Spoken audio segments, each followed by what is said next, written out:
مهمه پاملرنه دغه ویډیو د پروپاګاندا گیم له مستند فلم څخه راخیستل شوی چې د شمالي کوریا په اړه جوړ شوی دی او په دې ویډیو کې به د شمالي کوریا په اړه د 22 عجیبو غریبو معلوماتو په اړه خبرې وکړو مګر مخکې له دې چې په معلوماتو پیل وکړو په چینل کې د سبسکرایب له لارې زموږ ملاتړ وکړئ تر څو تاسو ته لا جالبې ویډیوګانې او معلوماتونه راوژباړو لومړی معلومات د شمالي کوریا د پلازمینې پیونګیانګ په اړه دی چې 3 میلیونه وګړي پکې ژوند کوي په دې ښار کې یوازې هغه خلک ژوند کولی شي چې ډېر پوه او ذکاوت لرونکي خلک وي او یا هم د ښه صحت خاوندان وي بغیر له دې ډلو خلکو څخه نور هیڅ چاته هم اجازه نشته چې په دې ښار کې واوسیږي د شمالي کوریا په نورو منطقو کې بیا د متوسطې درجې او د غریبې طبقې خلک اوسیږي د نفوسو دریمه برخه یې د فقر تر خط لاندې ژوند کوي همدارنګه هر کال د نویو شمیرنې له مخې د نړۍ په لسو هغه هیوادونو کې سومال او شمالي کوریا لومړی ځای نیسي چې ډېر فساد کې ښکېل دي دوهم د شمالي کوریا په حدودي سیمو کې داسې کلي جوړ شوي دي چې هیڅوک هم پکې نه اوسیږي او د دې سبب دا ښودل شوی دی چې نورو ګاونډیو هیوادونو غیرت راوپاروي او هغوی ته خپل زور وروښيي د دې کلیو د جوړولو پلان د جنوبي کوریا له یو ډول خاصو تبلیغاتو لیکونو څخه غلا شوی دی چې هغوی هم دغسې کلي لري دریم شمالي کوریا خپلو وګړو ته ډېر درواغ وایي مثلا هغوی ته وایي چې د شمالي کوریا څخه بهر اوسېدل ډېر سخت او ګران کار دی او همدارنګه ډېر بد کار هم دی په جنوبي کوریا کې د غذا او د خوړو سخت بحران روان دی او په بهر نړۍ کې بیا له دې څخه هم ډېر وضعیت خراب دی ټول بهرني هیوادونه له شمالي کوریا سره حسد او کینه لري او له شمالي کوریا څخه ډاریږي څلورم په شمالي کوریا کې په هرو 5 کلونو کې یو ځل انتخابات ترسره کیږي او په دې انتخاباتو کې فقط یو کس ولاړ وي او هغه هم هر ځل د شمالي کوریا اوسنی حاکم کیم جون اون وي پنځم په شمالي کوریا کې کارګران د 19 ورځې کار کوي سره لدی چې یو ورځ عمومي رخصتي لري مګر په زیاتره وخت کې په دې رخصتي ورځ هم کار کولو ته مجبوریږي له 12 څخه د فارغینو ته سمدستي د حکومت له لوري مناسب کارونه ورکول کیږي او خپل کاري ژوند پیلوي شپږم د شمالي کوریا په حدودو کې دننه حکومت په ټولو موسیقي آلاتو باندې پوره ولکه لري اوم د شمالي کوریا له عادي اوسیدونکو سره دومره معلومات نشته لکه څومره چې د بهر نړۍ له عادي خلکو سره دي ځکه چې هغوی ته د انټرنیټ د کارولو اجازه نشته مګر ډېر محدود او هغه هم حکومتي طبقې خلک دي چې انټرنیټ ته لاسرسی لري همدارنګه عادي هیوادوال نشي کولی چې بغیر د حکومت له اجازې څخه کمپیوټر ولري او یا کمپیوټر استعمال کړي اتم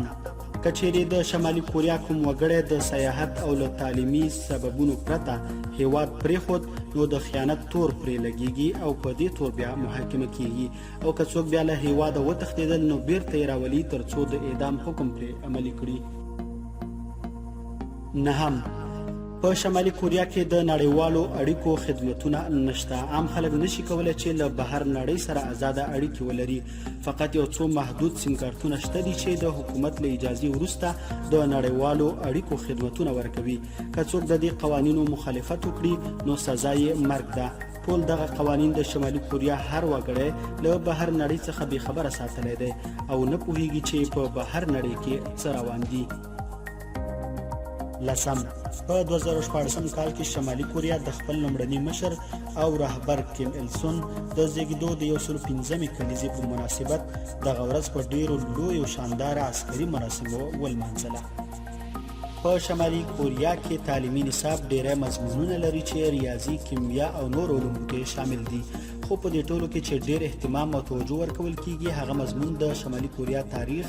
د کیم ژوند او د هغه د کورنۍ په اړه مضمون دی د شمالي کوریا وګړي په دې باور دي چې د هغوی لومړنی مشر او رهبر ډیر لوی قدرت درلود له 15 کلونو څخه پورته هر وګړی د لومړني رهبر تصویر د شعار په توګه له ځان سره ګرځوي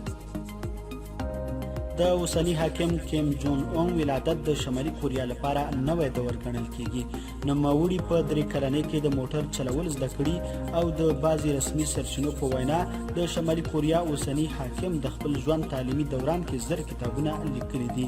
او په ټول شمالي کوریا کې د موسیقۍ په اړه ډېر پوهیږي. د شمالي کوریا وګړي په دې باور دي چې کیم جون اون د اوبو او هوا په برخه کې ډېر علم لري او داسې مرحله کې دی چې کولی شي هوا ته تغییر ورکړي او هر کله چې وغواړي نو کولی شي باران وورېږي. د شمالي کوریا وګړي په دې باور ول چې د لومړني رهبر او مخکینی مشر په مړه کېدو سره یې ټول هېواد له منځه ولاړ او د هغه د مرګ خبر یې په ژړاګانو او واویلاو سره بدرګه کړ. په شمالي کوریا کې سیاسي مخالفین او د نظام انتقاد کوونکي نیول کیږي او زندان ته وړل کیږي چې د هغوی لپاره ځانګړي جوړ شوي زندانونه دي او هلته بیا د هر ډول جسمي او روحي عذابونو لاندې نیول کیږي سره له دې چې د هغوی فکر ته هم تغییر ورکول کیږي خو بیا هم په آخره کې پرې د اعدام حکم عملي کیږي. کلونه مخکې د شمالي کوریا په نوم هیواد موجود نه و بلکې د کوریا د خلکو دیموکراتیک جمهوریت په نوم یادېده. همدارنګه د جنوبي کوریا په نوم هم کوم دولت موجود نه و بلکې نیول شوې مستعمره وه. کله چې کوریایان د استقلال او ازادۍ اخیستلو ته نږدې شول نو ترمنځ اختلاف پیدا شو او په 2 برخو وویشل شول چې اوسني 2 دولتونه پکې منځته راغلل. په لومړیو کې د شمالي کوریا وګړو ټول کارونه په لاس ترسره کول. په دې وروستیو کې وکولی شول چې د کار په برخه کې ځان له نورو سره برابر کړي. د شمالي کوریا د وګړي میاشتنی عاید $800 دی. په دې پیسو کې 90% حکومت ته د مالیې په ډول ورکوي او هغه ته یوازې 10% معاش پاتې کیږي. په شمالي کوریا کې د ریوګیانګ د هوټل ودانۍ چې 115 پوړه لري د نړۍ تر ټولو لویو هوټلونو څخه شمیرل کیږي. پلان وشوی و چې د دې ودانۍ کارونه په 1989 میلادي کال کې بشپړ شي خو تر اوسه پورې دغه ودانۍ بشپړه نه شوه. په 2012 کال کې بیا فقط د دې هوټل بهرنی منظر او شکل جوړ شو ترڅو له بهره ښکلي ښکاره شي او د ښار ښکلا ورسره جوړه شي. په دې ښار کې ډېر لوی د لوبو میدان هم شته دی خو لوبې پکې نه ترسره کیږي. فقط د عسکري پریډونو او عسکري او نظامي ځواک ښودلو او همدارنګه د نورو ملي مناسبتونو لپاره په کار وړل کیږي. له بعضو هغو شیانو څخه چې په شمالي کوریا کې منع دي. د شمالي کوریا د مشر نوم غلط اخیستل،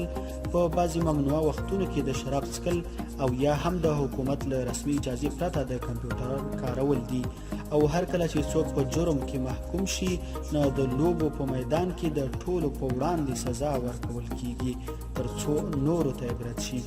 د شمالي کوریا په اړه بل عجیبه خبره دا ده چې مجرم ته یوازې سزا نه ورکول کیږي بلکې د نوموړي کورنۍ او راتلونکي نسل ته هم سزا ورکول کیږي. چا باندې چې جرم ثابت شي نو معاف کول یې نشته. هغه او کورنۍ سمدستي زندان ته لیږدول کیږي او تر هغه هلته وي ترڅو چې د مرګ وخت یې راشي. د شمالي کوریا لومړنی رهبر د بهرنیو او خارجي فلمونو ډیر مینوال و. د هغه سره د بهرني فلمونو یوه لویه مجموعه وه. همدارنګه یې بهرني پروډیوسران تختول او په هغوی باندې به یې فلمونه جوړول. د شمالي کوریا کمپیوټرونو کې د مایکروسافټ وینډوز او ریډ هات لینوکس پروګرامونه کارول کېدل تر دې پورې چې هغوی د خپل کمپیوټرونو لپاره ځانګړی پروګرام جوړ کړ چې ریډ سټار او اس نومیږي. په 90 میلادي کلونو کې وروسته له هغې چې کوریا 3 میلیونه وګړي له لاسه ورکړل داسې بندیزونه ولګېدل چې هر ډول واردات او صادرات یې بند کړل. د طبیعي مواردو د نقص له کبله یې د کیمیاوي موادو په ځای فاضله مواد د ځمکې د پارو په ځای استعمالول. سره له دې چې ډېر سخت قوانین لري خو بیا هم په شمالي کوریا کې د چرسو او بنګو څکل او پرې تجارت کول جواز لري. وګړي کولی شي چې په ازادانه توګه په بازار کې دغه توکي واخلي او خرڅ کړي. له زرو څخه فقط یوازې یو کس کولی شي چې خپل شخصي موټر ولري. هغه هم د حکومت مسؤلین او د فوز مشران دي او عام خلک له بسونو او نورو عامه مواصلاتو څخه ګټه اخلي. له همدې کبله په شمالي کوریا کې د ګڼه ګوڼې او د لارې د بندېدو مشکلات نشته. ویل کېږي چې حکومت په شمالي کوریا کې د ویښتانو لپاره محدوده اندازه ټاکلې ده او هر څوک چې له دې مخالفت کوي نو سزا ورکول کیږي. نارینه نشي کولی چې له 15 سانتي مترو څخه خپل ویښته اوږده کړي او ښځې له 18 څخه زیاته اجازه نه لري. په شمالي کوریا کې هر ډول عقیدې ته اجازه شته چې وګړي یې ولري، خو هیڅوک نشي کولی چې خپل دیني عبادات او مراسم پر ځای کړي. په 2014 کال کې بعضې مسیحي کوریایان له دې کبله اعدام کړای شول چې د انجیل په طریقه یې واده ترسره کړی و.